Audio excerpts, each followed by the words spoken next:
ছোট বড় সবাই পিঠা খেতে পছন্দ করে। আর আমাদের ঘরে তো আপনাদের ভাই আর আমার ২ ছেলে এই পিঠাটা পছন্দ করে। আর এই পিঠাটা যেহেতু পছন্দ করে তাই চেষ্টা করি খুবই সহজভাবে এই পিঠাটা তৈরি করার।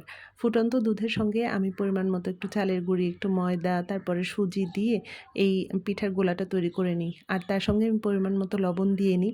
তারপরে যখন মাখানো হয় তখন ঘি, ডিম দিয়ে এই পিঠাটা খুব ভালোভাবে ময়ানটা তৈরি করে নিই একদম নরম করে।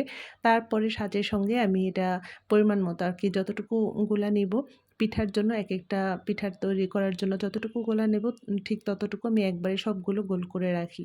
তাহলে হয় কি সব পিঠার মাপগুলো এক থাকে।